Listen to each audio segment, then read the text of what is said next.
عن أبي هريرة عبد الرحمن بن صخر رضي الله تعالى عنه قال سمعت رسول الله صلى الله عليه وسلم يقول ما نهيتكم عنه فاجتنبوه وما أمرتكم به فأتوا منه ما استطعتم فإنما أهلك الذين من قبلكم كثرة مسائلهم واختلافهم على أنبيائهم رواه البخاري ومسلم ومسلم. جزاک اللہ خیرا. جی ان ابی ہریرہ رضی اللہ تعالی عنہ، ابو ہریرہ رضی اللہ تعالی عنہ مشہور صحابی ہیں، تمام مسلمانوں کو پتہ ہے. ان کا جو صحیح نام ہے وہ عبد الرحمن ہے، ان کا جو صحیح نام ہے وہ عبد الرحمن ہے، اور ان کی جو کنیت ہے وہ ابی ہریرہ ہے. حضرت ابو ہریرہ جو تھے، ان کا جو جاہلیت کے اندر نام تھا وہ عبد الشمس تھا، یعنی سورج کا بندہ. لیکن جب آپ اسلام قبول کر کے آئے تو آپ صلی اللہ علیہ وسلم کی یہ عادت مبارکہ تھی کہ ہر وہ نام جو کہ صحیح نہیں ہوتا تھا یا اس میں جاہلیت کے اعتقاد کی بو آ رہی ہوتی تھی، تو آپ صلی اللہ علیہ وسلم فوراً اس کو تبدیل فرما دیا کرتے تھے، جیسے کہ بہت سارے صحابہ کے نام تبدیل ہوئے بعد میں. تو عبد الرحمن ان کا پھر نام رکھا گیا رحمان کے بندے. اور ابھی ہریرہ جو ہے وہ عربی زبان میں بلی کو کہتے ہیں، ہرہ جو ہے وہ بلی کو کہتے ہیں. تو عبد الرحمن رضی اللہ تعالیٰ عنہ کے پاس ایک بلی ہوتی تھی جسے وہ اکثر اپنے پاس رکھا کرتے تھے، اس سے کھیلا کرتے تھے. جب کبھی بکریاں چرانے جاتے تھے تو وہ بلی ان کے ساتھ ساتھ ہوتی تھی، جس کی وجہ سے ان کو ابی ہریرہ کہتے ہیں. اور میں نے آپ سے یہ بھی عرض کیا تھا کہ کنیت جو ہے اس کی مشہور ہونے کی بہت ساری وجہ ہو سکتی ہیں. بعض اوقات تو اپنے بیٹے کے نام سے ہوتی ہے، بعض اوقات اپنی بیٹی کے نام سے ہوتی ہے، بعض اوقات کسی جسمانی خلقت کی وجہ سے ہوتی ہے، دانتوں سے، بڑے بالوں سے یا مڑی ہوئی ٹانگوں سے. کوئی بھی بات جو ان کی جو ان کو ممیز کر سکے دوسرے صحابہ سے وہ ہو سکتی ہے، یا کسی چیز سے بھی ہو سکتی ہے، جیسے ابی ہریرہ رضی اللہ تعالیٰ عنہ بلی سے مشہور ہے. اسی طرح احنف القیس جو تھے وہ ایک تابعی تھے. احنف کہتے ہیں مڑی ہوئی، تو ان کی جو ٹانگیں تھی وہ مڑی ہوئی تھی، آپس میں وہ ٹکراتی تھی جب وہ چلتے تھے، تو ان کو احنف کہتے تھے. ان کا اصل نام کچھ اور تھا، تو اس وجہ سے یہ مشہور ہے. اور قبیلہ دوس کے رہنے والے تھے، اور 7 ہجری میں اسلام قبول کیا. 7 ہجری میں اسلام قبول کیا جب غزوہ خیبر ہو رہا تھا یا ہو چکا تھا. تو اس کے اختتام پر آپ رضی اللہ تعالیٰ عنہ اپنے قبیلے والوں کے ساتھ مدینہ حاضر ہوئے تھے، اور اس کے بعد پھر مدینہ ہی میں رہ گئے تھے، اور بڑی ہی علمی شخصیت تھے. ان چند صحابہ میں سے تھے جو آپ صلی اللہ علیہ وسلم کی موجودگی میں فتوے کا کام کرتے تھے. اور سب سے بڑی بات یہ تھی کہ دیکھیں 7 ہجری میں اسلام قبول کیا، یعنی کتنے سال ملے آپ صلی اللہ علیہ وسلم کی صحبت اٹھانے کے؟ 4 سال. تو 4 سالوں میں سب سے زیادہ احادیث روایت کرنے والے صحابی ہیں، اور ان کو ایک خاص نام دیا جاتا ہے امیر المؤمنین فی الحدیث، کہ حدیث کے امیر المؤمنین ہیں.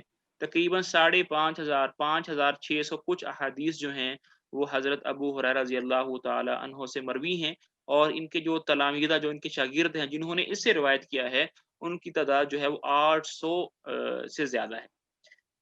قرآن پاک کے حافظ تھے، فتوے کا کام کرتے تھے، اور اصحاب صفہ میں ان کا شمار ہوتا تھا. وجہ یہ بھی تھی ان کی کہ غریب تھے، فیملی ساتھ نہیں تھی، اصحاب صفہ میں رہتے تھے، تو اپنے آپ کو، اپنا پورا وقت جو تھا وہ احادیث کو لگانے میں لگایا. اپنے زمانے کے اندر مدینہ کے گورنر بھی رہے، اس کے بعد پھر ایک اور جگہ کے قاضی بھی رہے.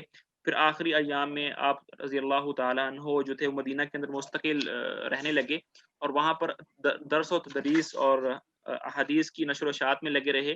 اور 57 ہجری میں آپ کا انتقال ہوا، اور بقیع کے اندر آپ رضی اللہ تعالیٰ عنہ کو دفن کیا گیا. یہ کچھ تعارف تھا ابی ہریرہ رضی اللہ تعالیٰ عنہ کا، مختصر سا، ورنہ واقعات جو ہیں وہ بہت زیادہ ملتے ہیں. قال فرماتے ہیں سمعت رسول اللہ، کہ میں نے اللہ کے رسول کو سنا ہے، یقول کہتے ہوئے، ما نہیتکم عنہ، جس چیز سے میں تم کو روک دوں، فاجتنبوہ، اس سے رک جاؤ، وما امرتکم بہ، اور جس کام کا میں تمہیں حکم دوں، فأتوا منہ ما استطعتم، تو جس قدر تم کر سکتے ہو اتنا کرو، جس قدر تم کر سکتے ہو اتنا کرو. آپ جس قدر کر سکتے ہو، اس کا کیا مطلب ہے یہ انشاءاللہ ابھی جب ہم شرح کریں گے اس کی تو اس میں آ جائے گا. فَإِنَّمَا أَهْلَكَ الَّذِينَ مِن قَبْلِكُمْ، بے شک ہلاک کر دیا ان لوگوں کو جو تم سے پہلے تھے. کس نے ہلاک کیا؟ کثرت السؤال، کثرت مسائلہم، زیادہ سوال پوچھنے کی چیز نے، واختلافہم، اور ان کا اختلاف کرنا، موافقت نہ کرنا، علی الانبیاء، انبیاء کے ساتھ. بے شک ہلاک کر دیا تم سے پہلے لوگوں کو زیادہ سوال و جواب نے اور اپنے انبیاء کے ساتھ زیادہ اختلاف کرنے میں. یہ حدیث ماشاءاللہ اتنی خوبصورت ہے، اتنی خوبصورت ہے کہ ہاں میں اور آپ کا اس کا اندازہ نہیں لگا سکتے. کوشش کرتے ہیں. دیکھیں، پہلی بات، ما نہیتکم عنہ فاجتنبوہ، فرما رہے ہیں کہ جس چیز کا میں آپ کو منع کر دوں وہ آپ نے کیا کرنا ہے؟ فوراً رک جانا ہے. اس میں یہ شرط نہیں لگائی کہ آپ کے اندر استعداد ہے یا نہیں، کیونکہ نہ کرنا، رک جانے کی استعداد ہر ایک کے پاس ہوتی ہے. لیکن وما امرتکم بھی، اور جس کام کا میں تمہیں حکم دوں اس کو کرو جتنا تم کر سکتے ہو. مثال کے طور پر نماز کے اندر قیام فرض ہے. اب آپ قیام نہیں کر سکتے، کوئی عذر ہے، بیٹھ کے نماز پڑھ لیں. بیٹھ کر نماز نہیں پڑھ سکتے، لیٹ کر پڑھ لیں. لیٹ کر نماز نہیں پڑھ سکتے تو آنکھوں سے اور ہاتھوں کے اشارے سے پڑھ لیں. تو جس قدر کر سکتے اتنا کرو. تو اللہ تعالیٰ نے میری اور آپ کی اس کے اندر بڑی رعایت رکھی ہے کہ اس میں یہ نہیں کہا کہ بھئی جو تمہیں حکم دیا کرنے کا کرو، استطاعت ہے یا نہیں ہے، نہیں. بلکہ دین، دیکھیں کتنا خوبصورت دین ہے کہ میری اور آپ کی رعایت رکھی ہے. اگر یہ رعایت نہ رکھی ہوتی تو ہم کتنے بڑے امتحان کے اندر مبتلا ہو جاتے. تو اس سے پتہ یہ چلا کہ حرام سے بچنا ہی بچنا ہے، چاہے آپ کے اندر استعداد ہے، چاہے آپ کے اندر استعداد نہیں ہے. آپ کر سکتے ہیں، آپ نہیں کر سکتے ہیں، آپ کو رکنا ہی ہے.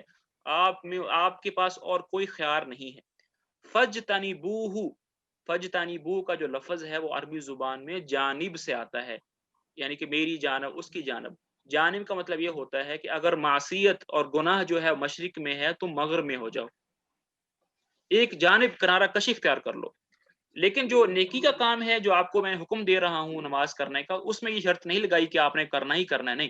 اس میں جتنی استعداد ہے، فاتقوا اللہ ما استطعتم، اللہ سے اتنا ڈرو جتنا تم ڈر سکتے ہو. تو اللہ تعالیٰ کا لاکھ لاکھ کرم ہے، فضل ہے کہ اللہ تعالیٰ نے جو ہے وہ میری اور آپ کی رعایت رکھی ہے. فَإِنَّمَا أَهْلَكَ الَّذِينَ مِن قَبْلِكُمْ كَثْرَةُ مَسَائِلِهِمْ، تم سے جو پہلی قومیں ہیں ان سے مراد جو ہیں وہ خاص طور پر یہود اور نصارہ ہیں، اور عام طور پر ساری امتیں اس سے مراد ہیں جو اسلام سے پہلے تھیں، چاہے وہ اہل کتاب ہوں چاہے وہ اہل کتاب نہ ہوں. ان امتوں کو ہلاک کر دیا زیادہ سوال کرنے سے. اب ذہن میں یہ بات آتی ہے کہ کیا زیادہ کوشچن کرنا، پوچھنا یہ غلط چیز ہے؟ کیا اس میں ہلاکت، انسان ہلاک ہو سکتا ہے؟ جی ہاں، اگر زیادہ سوال پوچھنا اس لیے ہے کہ دین کے کاموں کو ٹال مٹول کیا جائے، اس میں تاخر کیا جائے، اس کو پینڈنگ پہ لگایا جائے، اگر سوال اس لیے ہو رہے ہیں تو یہ ہلاکت کا ذریعہ ہے. جس طرح بنی اسرائیل کی گائے کا واقعہ ہے، اللہ تعالیٰ نے ان کو ایک گائے ذبح کرنے کا کہا پہلی مرتبہ کہ آپ ایک گائے ذبح کرو. اگر وہ گائے ذبح کر دیتے تو کوئی بھی گائے ذبح کر سکتے تھے، کسی بھی گائے کو پکڑ کر ذبح کر دیتے. لیکن انہوں نے اللہ کے اس حکم کو مؤخر کرنے کے لیے اور ٹال مٹول کرنے کے لیے موسیٰ علیہ السلام سے طرح طرح کے سوال پوچھنا شروع کر دیے کہ رنگ کیسا ہونا چاہیے، اس کے اندر کوالٹیز کیا ہونی چاہیے، کس طرح کی ہونی چاہیے. جس طرح وہ سوال کرتے گئے اس طرح پابندیاں ان پر اور لگتی گئیں، یہاں تک کہ آخر میں جا کر جب ان کے پاس کوئی سوال نہیں رہا، کوئی آپشن نہیں رہا، تو پورے شہر میں اس جیسی صرف ایک ہی گائے تھی جو ان کی اس سٹینڈرڈ پہ پوری اترتی تھی، اور ان کو وہ پھر بڑی ہی مہنگی ملی. تو جب انسان سوال کرتا ہے ٹال مٹول کرنے کے لیے، دینی حکم کو مؤخر کرنے کے لیے، وہ ہلاکت کا ذریعہ ہے. لیکن اگر آپ سچے طالب علم ہیں، آپ سوال اس لیے کر رہے ہیں کہ اللہ کا حکم واضح ہو جائے اور میں اس پر پورا پورا اتر سکوں، تو پھر سوال کرنا یہ ہلاکت کا ذریعہ نہیں ہے بلکہ یہ رحمت کا ذریعہ ہے. واختلافہم علی الانبیاء، اور انبیاء علیہ السلام کے ساتھ اختلاف کرنا، ان سے تقاضے کرنا، اونٹھی نکال کے دکھائیں آسمان سے، یہ دسترخوان اتار کے دکھائیں، یہ کریں وہ کریں. موسیٰ علیہ السلام جس طرح وہ کہہ کر گئے تھے کہ اکٹھے رہنا، پھر متفرق ہو گئے. تو اپنے انبیاء کی بات نہ ماننا یہ کیا ہے؟ یہ ہلاکت کا ذریعہ ہے. انبیاء کی بات مانتے رہیں گے تو نجات کا ذریعہ ہے، نہیں مانیں گے تو یہ اختلاف کا ذریعہ ہے. یہ ہماری حدیث ہے. اس میں کچھ باتیں ایسی ہیں جو میرے اور آپ کے لیے جاننے ضروری ہیں. وہ پہلی بات یہ ہے کہ رکنا آسان ہے، کرنا مشکل ہے. رکنا کیا ہے؟ آسان ہے، کرنا مشکل ہے. کسی آدمی کو کہہ دیں کہ بھئی آپ نے یہ کام نہیں کرنا، ٹھیک ہے، چپ کر کے بیٹھ جاؤ، بھئی نہیں کرنا. لیکن اگر آپ کہہ دیں کہ یہ کام کرو تو یہ اس میں تھوڑا مشکل ہوتا ہے. بعض اوقات کر سکتے ہیں، بعض اوقات نہیں کر سکتے. تو اس سے پتہ چلا کہ رکنا آسان ہے، ہر کوئی رک سکتا ہے، لیکن ہر کوئی کر نہیں سکتا. ہر ایک کی استطاعت مختلف ہوتی ہے. دوسرا اس میں یہ بات یہ ہے کہ تو میں نے پہلے آپ کو بتا دی ہے کہ جب آپ کوئی واجب چیز ہے اس میں آپ نہیں کر سکتے. مثال کے طور پر زندگی بچانے کے لیے حرام کھانا یہ کھا سکتے ہیں اتنا جتنا آپ اندر رمق باقی رہ سکے. اسی طرح وہ چیز جو حرام ہے اس کے ساتھ علاج بھی کر سکتے ہیں. شرط یہ ہے کہ ڈاکٹر کہہ دے کہ اس کے علاوہ آپ کا کوئی اور علاج ممکن نہیں ہے تو کر سکتے ہیں. یہ اللہ تعالیٰ کا ہم پر اوپر کرم ہے، احسان ہے، فضل ہے. پھر اگر آپ صلی اللہ علیہ وسلم کا کوئی امر ہم تک پہنچے تو پھر اس میں یہ نہیں کرنا چاہیے کہ یہ واجب ہے یا فرض ہے. یہ فرض کیوں ہے؟ اچھا یہ واجب کیوں ہے؟ نیت یہ ہے کہ آپ وہ کرنا نہیں چاہ رہے. تو اس لیے زیادہ سوال نہیں کرنے چاہیے، بس جتنا ہو جائے. جس طرح آپ صلی اللہ علیہ وسلم نے ارشاد فرمایا کہ اللہ تعالیٰ نے تم پر کیا فرض کیا ہے؟ حج فرض کیا ہے. تو ایک صحابی بیٹھے ہوتے انہوں نے کہا جی یہ ہر سال ہے یا زندگی میں ایک بار ہی ہے؟ تو پھر ان کو سمجھایا گیا کہ بھی نہ پوچھیں ورنہ یہ ہر سال کیا ہو جائے گا؟ فرض ہو جائے گا. تو اس لیے آخر اس میں یہ ہے کہ سمعا و طاعتا، سن لیا اور کر دیا. زیادہ اس میں وہ پڑھنے کی ضرورت نہیں ہے. یہ تو تھا جی کچھ اس حدیث کی شرح. اللہ تعالیٰ ہمیں سمجھنے کی، عمل کرنے کی توفیق نصیب فرمائے. جی کوئی سوال ہے تو پوچھ سکتے جی مجھے سوال، اچھا ہیں. جی وقار بھائی، جی چلیے. وقار بھائی. ہاں جی مجھے سوال ہے عربی کا کے اعتبار سے. جو پہلی حدیث پڑھی تھی آج ہم نے، اگر وہ آپ وہاں لے جائیں اسکرین پہ دکھا دیں تو مجھے ایک دو سوال ہے. جی میں بھی کر دیتا ہوں.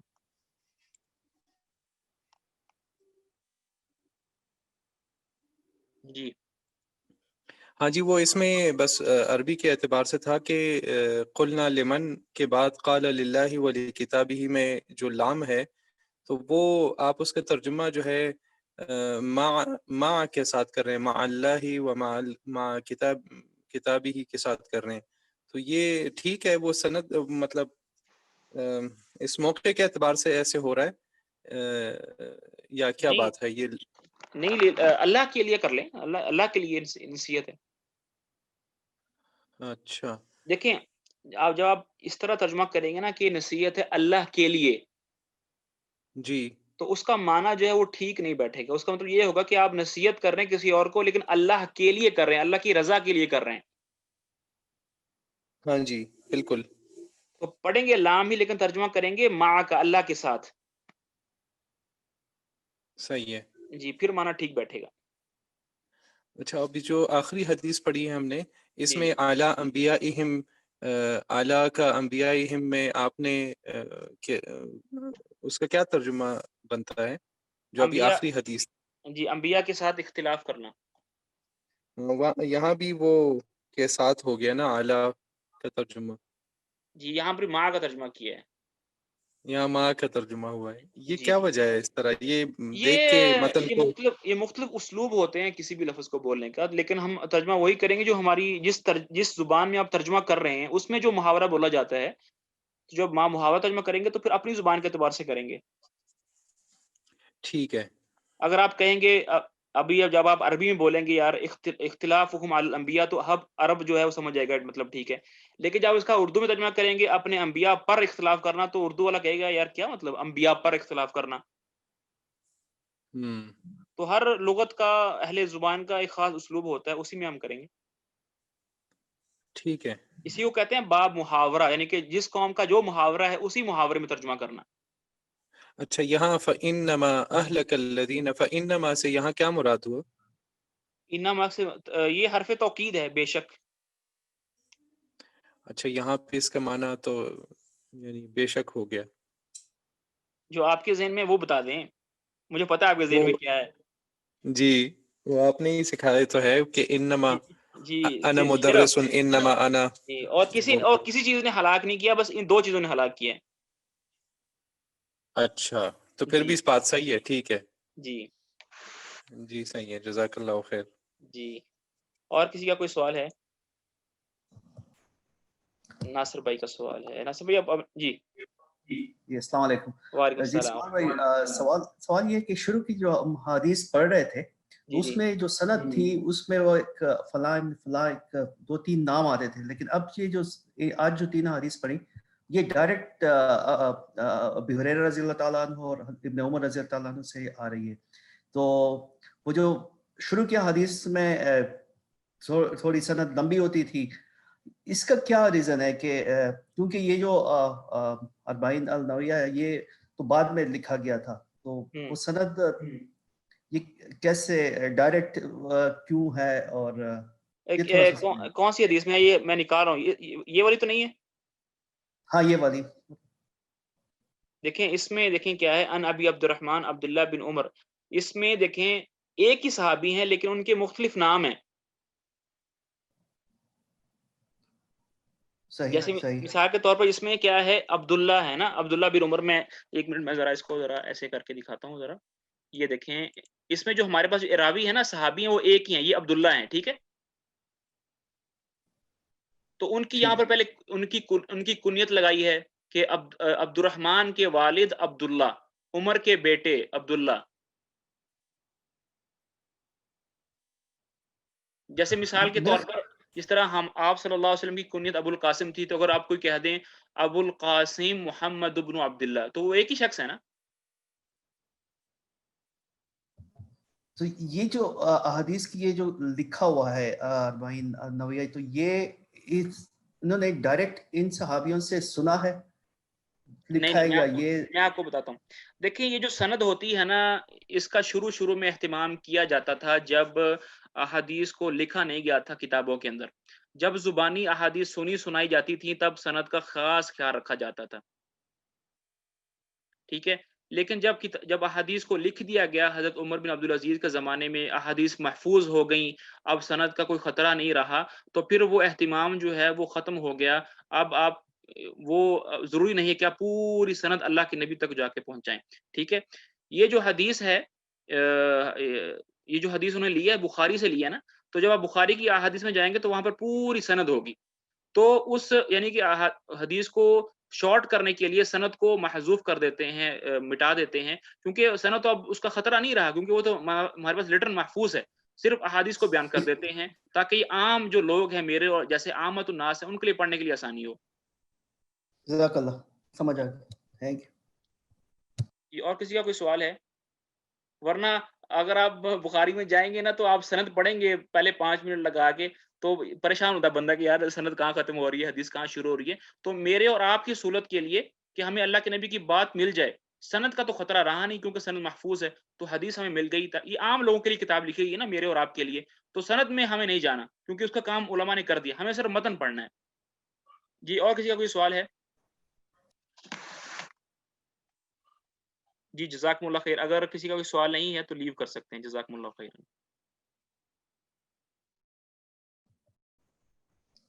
جزاک اللہ. وہ اگلے ہفتے کا کر لیں آپ کہ کون پڑھے گا. اچھا 1 منٹ، وہ اگلے ہفتے کون ریڈنگ کر دے گا؟ اگلے ہفتے کون ریڈنگ کر دے گا؟ اگلے ہفتے احادیث کی تلاوت کون کر دے گا؟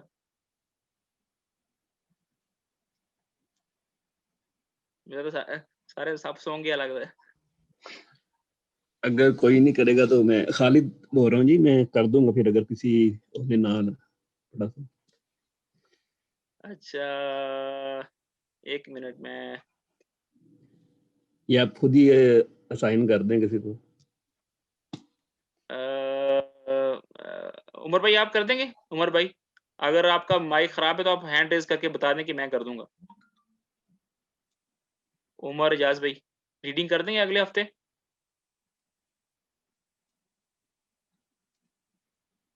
چلیں جی عمر بھائی جو ہے نا وہ ریڈنگ کر دیں گے انشاءاللہ. جزاکم اللہ خیرن جی، جزاکم اللہ خیر.